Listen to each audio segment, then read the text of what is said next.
I died at sunset, when the sun painted the cotton fields the color of blood. At that moment, I recalled another sun, the one that warmed my back in childhood when I was free.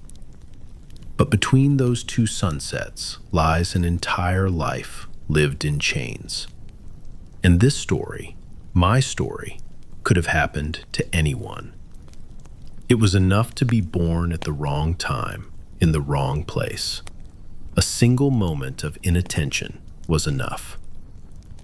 I want to tell you how a man turns into a commodity, how the soul resists when the body is already broken, and why, until my last breath, I remembered the smell of rain on the red African earth. My name was Kwame, which meant born on Saturday. I was born in a village surrounded by baobab trees and acacias, where the air was always filled with the sounds of drums and children's laughter. This was somewhere in the territory that white people would later call the Gold Coast. But for us, it was simply our native land, where our ancestors had lived for so many generations that no one could even count them. My father was a hunter and a blacksmith, a respected man in the community. My mother wove such patterns on cloth that women from neighboring villages came to learn from her. I had 3 sisters and 2 brothers.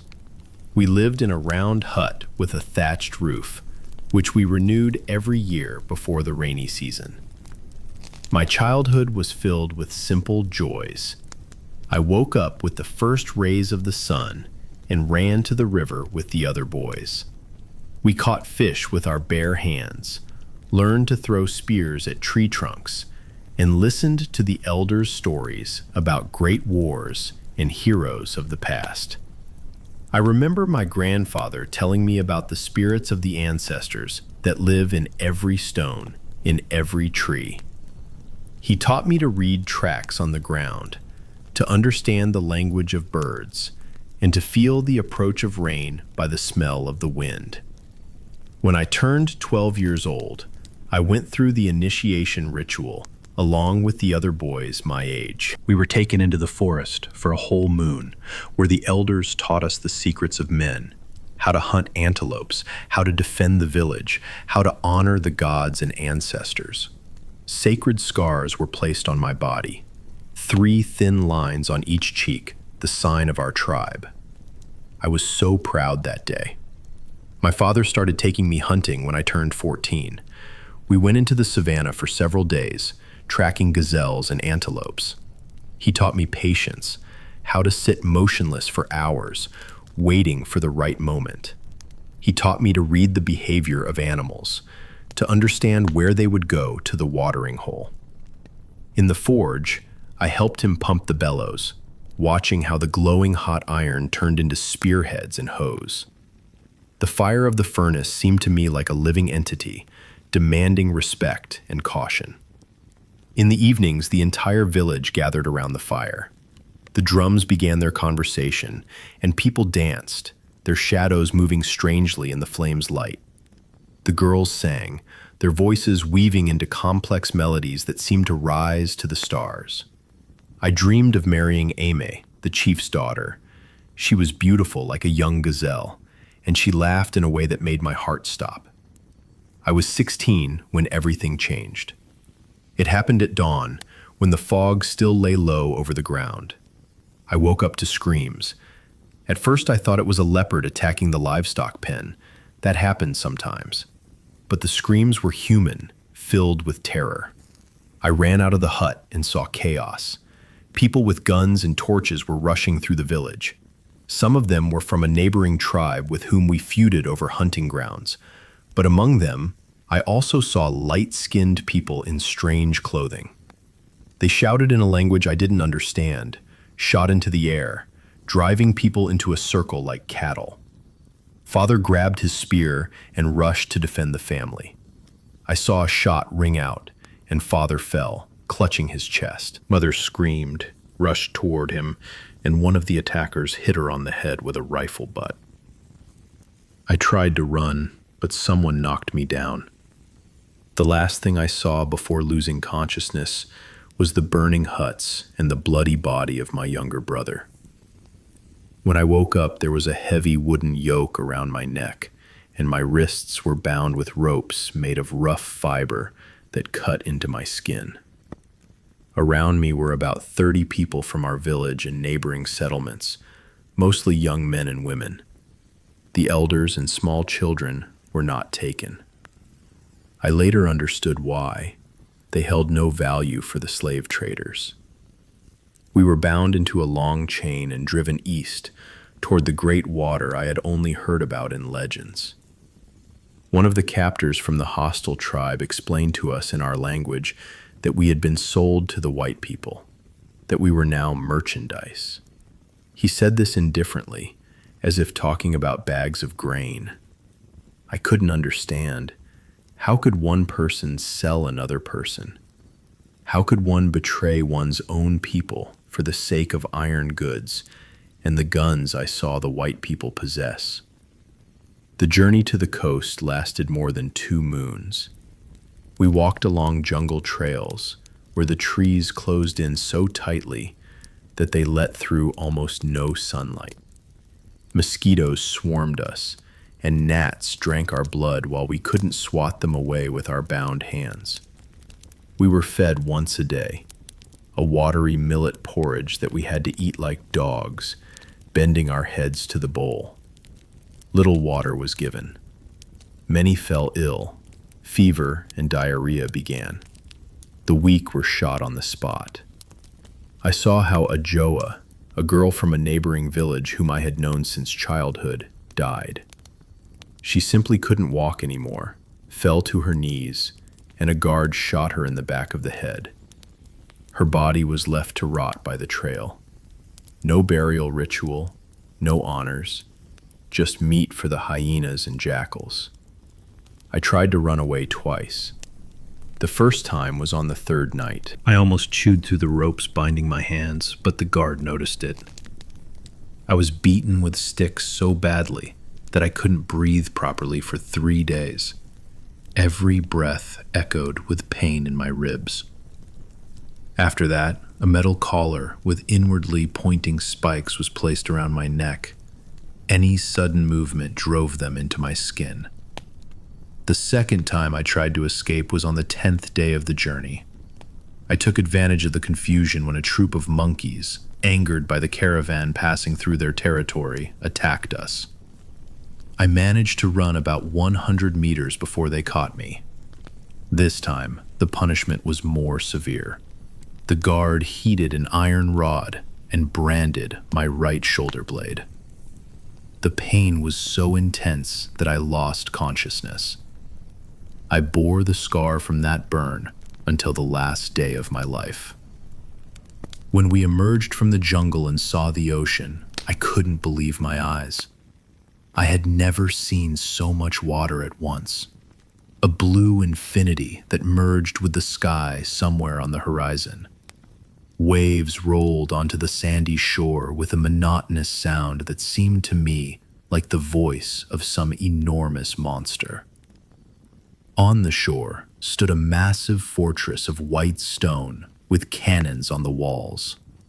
We were driven inside through heavy wooden gates.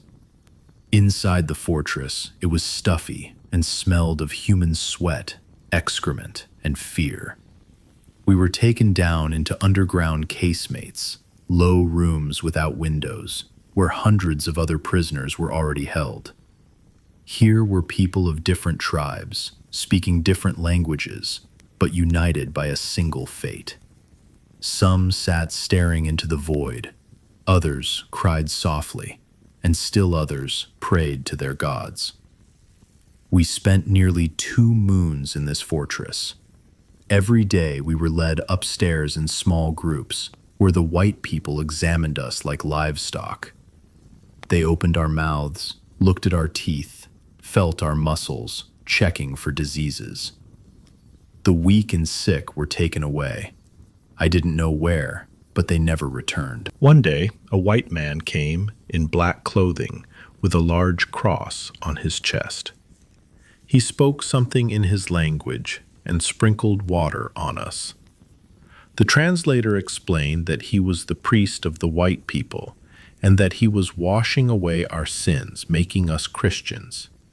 I didn't understand what sins I had committed, except for being born in the wrong place. A brand was placed on my left shoulder with a hot iron, some letters whose meaning I did not know. This meant that I was bought, that I was now someone's property. Finally, the day came when we were led out of the casemates and driven toward the shore. Out on the roadstead, huge ships stood, wooden monsters with white sails such as I couldn't even imagine. We were loaded into boats and transported to one of these ships. Stepping onto the deck, I felt the rolling motion for the first time. The surface itself moved beneath my feet, and this caused me panic. But the most terrible thing began when they started driving us into the hold. I saw a narrow hatch leading down into the darkness, and my heart contracted with terror. Descending the ladder, I entered hell. The hold was divided into several levels by wooden shelves, the distance between them so small that one could only sit hunched over and lie down only on one side, pressed against a neighbor. Dozens of people were already in this space, and they continued to drive more and more of us in. We were laid out in rows like logs, person next to person, so tightly that it was impossible to turn over. My right leg was chained to the left leg of the neighbor on the right, my left hand to the right hand of the neighbor on the left. We became a single organism of iron and flesh, unable to move independently of each other. The hatch slammed shut, and it became almost completely dark in the hold. Only narrow cracks between the deck planks let through meager rays of light. There was not enough air. The smell was unbearable, a mixture of sweat, vomit, urine, and excrement, because we had to relieve ourselves right where we lay. The ship tilted, and I knew we had sailed away. I would never see my native land again. The voyage across the ocean turned into an endless nightmare. Days merged into one continuous torture. The rolling was so strong that almost everyone suffered from seasickness. Vomit mixed with other filth, creating a sticky slurry on the floor of the hold. Once a day the hatch was opened, and sailors lowered buckets of some watery porridge and barrels of water. The portions were meager, barely enough to keep from starving. Water was strictly rationed. Once a week, if the weather permitted, we were brought up onto the deck in small groups. There, we were forced to move, jump, and dance to the sounds of some instruments. The white people believed this would keep us in good physical shape for sail. Those who refused to move were beaten with a whip or burned with hot coals. Diseases spread quickly. Dysentery began, bloody diarrhea that drained all the fluid from people. The man lying to my left, a young guy named Kofi, died in the second week of the voyage. His body lay next to mine for almost a whole day before the sailors came down and unfastened him from the chain. His corpse was simply thrown overboard. No rituals, no respect for the dead. To the white people, we were not people, even when dead. Fever started. People raved, screamed in their sleep. Some went mad. One woman lying nearby lost her mind and wailed all night like a wounded animal until she died of exhaustion. I tried to pray to the gods of the ancestors, but it seemed they couldn't hear me here, in the middle of the endless water. Perhaps their power did not extend to this alien element. There was a moment when a revolt erupted in the hold. A group of men on the right side somehow managed to free themselves from their chains and attacked the sailors who were coming down with food. A fight ensued. I heard screams, shots, and the sounds of blows. A few minutes later, armed men with guns and sabers appeared on the deck. They mercilessly hacked down everyone involved in the uprising, about 20 men. Their bodies were also thrown into the ocean. After that, we were fed even less, and punishments for the slightest disobedience became harsher. One time, I saw a sailor chop off the fingers of a man who tried to steal an extra piece of bread. The wound became infected, and the man died in terrible agony a few days later. I do not know how long we were underway, maybe 6 weeks, maybe 8. In the darkness of the hold, time lost all meaning. I existed in a strange state between sleep and wakefulness, life and death. Of the nearly 400 people who were on the ship when we sailed, more than 100 died along the way. Their bodies fed the fish in the ocean. I survived, although there were moments when I wanted to die. But something inside me resisted. Maybe it was the spirit of the ancestors, maybe just the animal instinct for survival. One day, the nature of the ship's role changed, and I realized we had approached the shore. A few hours later, the hatch was opened, and they began leading us onto the deck. The bright sunlight blinded me. My eyes had grown unaccustomed to light after the long weeks in darkness. I squinted, trying to make out the world around me. The air was hot and humid, smelling nothing like Africa. It smelled of unfamiliar plants and salt water. When my vision returned, I saw a shore covered in dense green thickets and many wooden structures. We were transferred into boats and brought to a wooden pier. A crowd of white people had already gathered here, men in hats and long coats despite the heat, examining us with the same expression they would use when looking at horses or cows in a market. We were brought into a large pen and forced to wash. They poured cold water from buckets over us, washing away the filth. Then they gave us some food, the first normal meal since the whole voyage. It was a stew with beans and a piece of coarse bread. I ate greedily, although my stomach, unaccustomed to food, protested. We were kept in this pen for almost a week, being fattened up and made to look somewhat presentable. The white people rubbed some oil into our skin to make it shine and appear healthy. Wounds and sores were smeared with tar to hide them from buyers. We were taught to smile when being examined, to show our teeth, to look strong and healthy. Finally, the day of sale arrived. We were brought to the square where a crowd of white men had already gathered. The trading began. A man in a tall hat was shouting something in the English language. I realized it was an auction. We were displayed one by one or in small groups on a wooden platform. Buyers approached, examined us, felt our muscles, opened our mouths to look at our teeth, and looked into our eyes, checking for disease. Women were treated especially humiliatingly. They were forced to strip completely, every part of their body examined.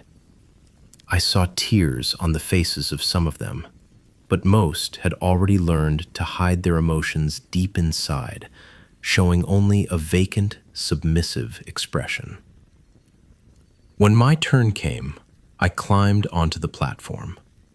The auctioneer grabbed my shoulder, forced me to turn in all directions, raise my arms, bend down, and straighten up.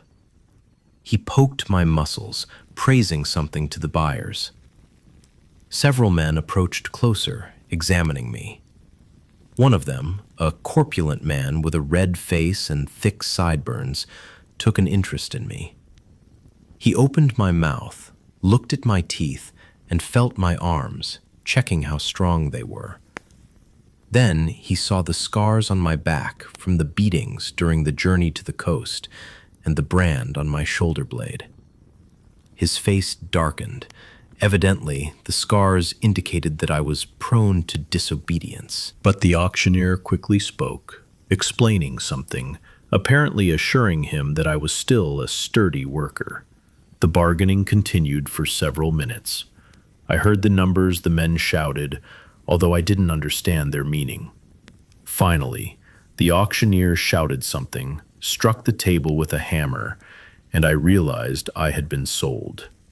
The corpulent man with sideburns approached, took my chain, and led me to a cart, where several other slaves he had bought were already present. He said something to me in English, but I didn't understand a single word. Then he simply pushed me into the cart and chained me to a wooden beam. The cart started moving, and we drove deeper into the continent, away from the ocean. I looked back, gazing at the last reminder of my native Africa, the water that separated me from home. Now, a whole ocean lay between me and freedom. We traveled for 2 days along dirt roads among endless fields. The terrain was flat, nothing like the hilly savanna of my homeland. Strange trees grew with long, drooping branches, covered in something resembling a gray beard. The air was muggy and heavy. Finally, we arrived at a large house, a white building with columns and a veranda, surrounded by enormous fields planted with some kind of crop that I didn't recognize. Later, I learned that it was cotton. We were brought to a group of small cabins behind the main house, the slave quarters. About 50 or 60 black people lived here, men, women, children. An old black man named Samson, who spoke broken English and understood some African tribal languages, explained the rules to me. He had been here for 20 years, brought as a boy. Samson told me that the owner's name was Mr. Thomas Whitmore, and that he owned this plantation and another 300 slaves on other lands. He had an overseer, a white man named Johnson, cruel and merciless, who managed the slaves using the whip and fear. There were also several black drivers from among the slaves, those who had betrayed their people for slightly better food and slightly fewer beatings. Samson showed me my cabin, a tiny structure with a dirt floor where 5 other men lived. The bunks were crudely nailed together from rough boards and the mattresses stuffed with straw. I was given 1 torn shirt and pants made of rough fabric that scratched the skin. At night, we were locked in from the outside so no one could escape. I was named Jim, just Jim. No surname, no history, no past. My real name, Kwame, no longer interested anyone. On the first day, I was sent to the fields. Work began at dawn and continued until dark, with a short break at noon. We worked bent over, picking cotton into huge bags that we had to drag on our backs when they filled up. The sun burned mercilessly. My back ached from the constant bending, and my fingers were pricked by the sharp cotton bolls. The overseer, Johnson, rode between the rows on horseback with a long whip, urging on those who didn't work fast enough. Everyone felt his whip on their backs. It was a way to show who was in charge here. I didn't understand the English language and made mistakes. When Johnson shouted something at me and I didn't react, he grew angry and struck me with the whip. The scars on my back multiplied. One day, I didn't hear the command to stop during the roll call and kept working. Johnson rode up and knocked me down with a lash across the face.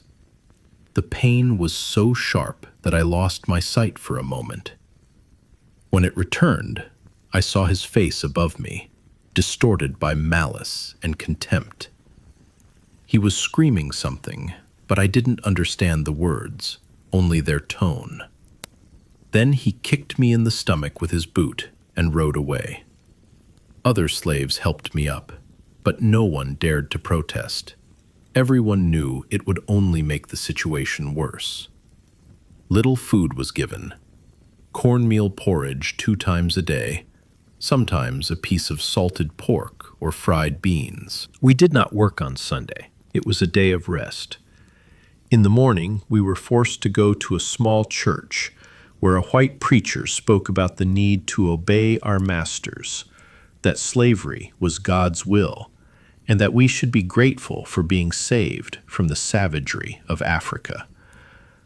I did not understand the words, but I felt their meaning. After church, we had a few hours to ourselves.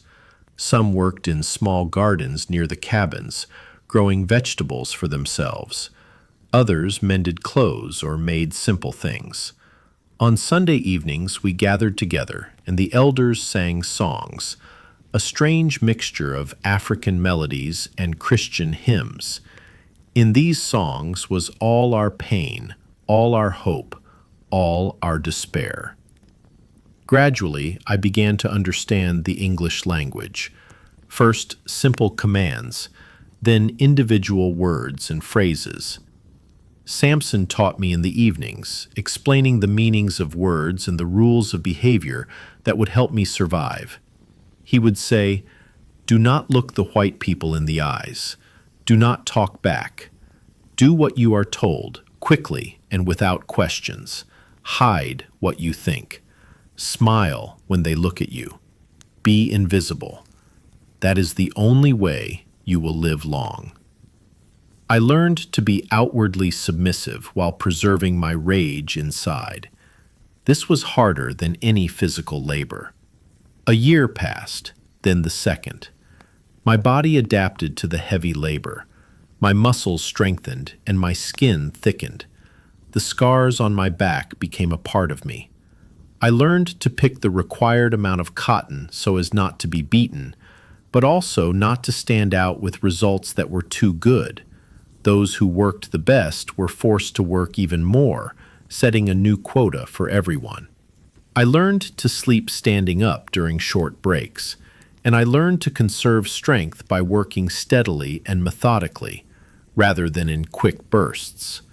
I learned not to think about the past, not to dream of the future, but to exist only in the present moment. This was the only way not to lose my mind. There was a woman on the plantation named Sarah. She was brought from Virginia when the master bought her along with a group of other slaves. She worked in the main house, cleaning, washing, helping in the kitchen. Sarah was intelligent and strong. There was still a fire in her eyes that had long gone out in many others. We started talking in the evenings when the opportunity arose. She told me about her childhood in Virginia, how she was separated from her mother when she was 10 years old, sold to different masters. She taught me to read a few letters, which was strictly forbidden for slaves. We met secretly by the old oak tree at the edge of the plantation when the overseers weren't watching. Gradually, a feeling grew between us, not a fierce passion, but a deep connection between two people clinging to each other in this sea of despair. The master allowed us to marry. It was advantageous for him because the children of slaves automatically became his property. The wedding was simple. We just jumped over a broom placed on the ground, which was considered marriage among slaves. No official ceremony, no documents. We were allowed to live in one cabin.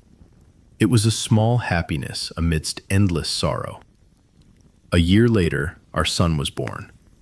We named him Joshua. When I first held him in my arms, so tiny and defenseless, something broke inside me. This was the first person in my life in captivity for whom I meant something. But along with love came horror. I realized that my son was born a slave, that he would never know freedom, that the same life of grueling labor awaited him. This realization was worse than any whipping. Joshua grew up among the cotton fields. At 5 years old, he was already forced to work, picking up leftover cotton after the adults, carrying water to the workers in the field. His childhood was stolen just as mine had been stolen. I tried to tell him about Africa, about the free land where our ancestors lived, but the words sounded like a fairy tale about a non-existent world. For him, the only reality was the plantation. Then a daughter, Hannah, was born, and again joy mixed with bitterness. I loved both of them more than life, but I couldn't protect them from anything. One day, Johnson hit 6-year-old Joshua with the whip for dropping a bucket of water. I stood nearby, clenching my fists so hard that my nails dug into my palms until they bled, but I couldn't do anything. If I had intervened, both of us would have been killed, and then no one would have helped my children at all. Years passed. I became one of the older slaves on the plantation. Young slaves brought from Africa or bought on other plantations asked me for advice.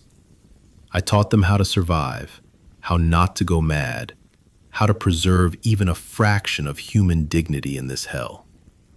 In the evenings, we secretly gathered in the woods behind the plantation and sang our songs, spirituals, as they called them. In these songs, we put everything we couldn't say aloud during the day. We sang about the Jordan River, which must be crossed to reach the Promised Land.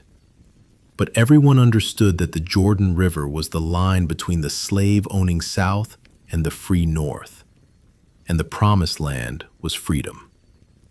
I heard stories about the Underground Railroad, a network of secret routes and hiding places by which runaway slaves reached the North. There were people, white and black, who helped slaves escape, risking their lives and freedom. These stories were passed on in whispers from person to person. I thought about escape, but I had a wife and children. I couldn't abandon them, and taking them along was almost impossible. You couldn't get far with children along dangerous trails where every bush might conceal a slave catcher with dogs. Some still tried. One time, a young man named Benjamin escaped. He was caught after 3 days, brought back, and publicly flogged so brutally that he died from his wounds 1 week later. This was a lesson for all of us. But there were also moments of resistance, small acts of defiance that the white people didn't even notice. We worked slowly when the overseer looked away. We broke tools accidentally. We pretended to be sick. We subtly ruined the harvest, pulling up a few plants here and there so it seemed they hadn't sprouted. This was our silent war. One time, a group of slaves set fire to the tool shed. No one confessed, although everyone was interrogated and beaten. The master ordered every 10th person to be flogged, chosen at random, to sow fear. I was not among those 10, but I saw their torment and could do nothing. When I was about 40 years old, some great war began. We heard distant cannon fire, saw young white men leaving somewhere, and either returning wounded or not returning at all. Rumors reached us that the North was fighting the South, that the war was about slavery. This instilled hope. Perhaps for the first time in all my years of captivity, I allowed myself to hope that my life might change. Old Samson said that if the North won, we would all be freed. We prayed that this would happen. We prayed secretly, at night, to the gods of the ancestors and the Christian God, to everyone who might listen. But the master died of a heart attack even before the war ended, and the plantation passed to his son, who was even harsher. The overseer Johnson also went to war and was killed, they said, somewhere in Virginia. His place was taken by another white man, no less cruel. Life went on, as always. Cotton had to be picked regardless of whether there was a war or not. And then, one day, when I was already over 50, soldiers in blue uniforms arrived at the plantation. They gathered all the slaves and announced that we were free. Just like that, you are free. You can go wherever you want.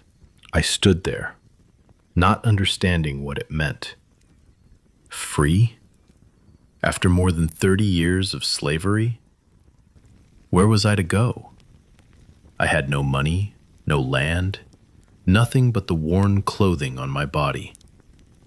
I had a family, a wife, 2 grown children, 3 grandchildren. Where were we to go? Some slaves shouted joyously and ran away from the plantation, but most remained standing in confusion. The young master offered a deal. We could stay and work for a share of the crop and a place to live. Many agreed, not because they wanted to, but because they had no choice. I stayed too. What difference did it make? Was I a slave or free if I still worked in those same fields for pennies barely enough to feed my family? The years after emancipation turned out to be not much better. Yes, we were no longer whipped publicly or sold in the market, but we were still without rights. White people treated us with the same contempt. They paid us little, cheated us when settling up for the harvest, and kept us in debt bondage. My son Joshua tried to fight, demanding justice. One night, a group of masked white men came to our cabin, dragged him out, and beat him so severely that he couldn't work for 3 months. I realized that freedom for us was just a word. We never received true freedom. My wife Sarah died when she was just over 50. She simply wore out from the heavy labor. Her heart couldn't take it. I buried her in the small cemetery behind the slave quarters, where hundreds of other black people who had passed through this plantation over the decades lay.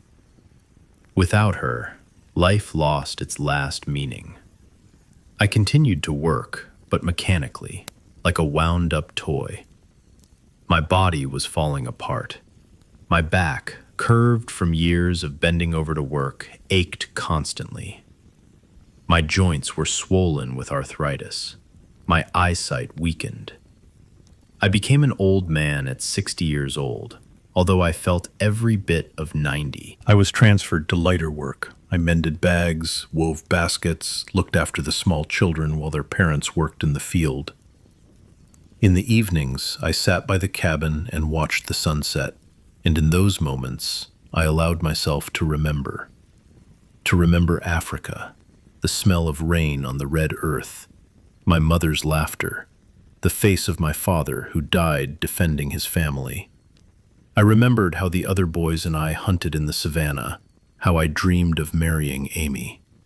I remembered the sounds of the drums and the singing that rose to the stars. I told these stories to my grandchildren, though to them it was as unreal as tales of dragons and wizards.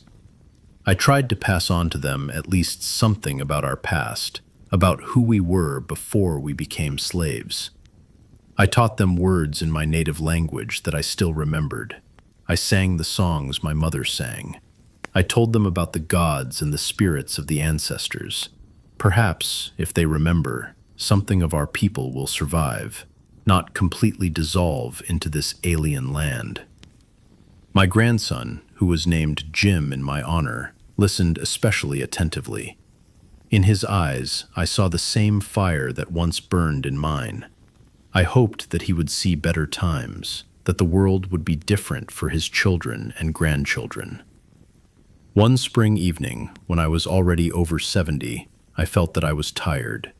Tired in a way I had never been tired before.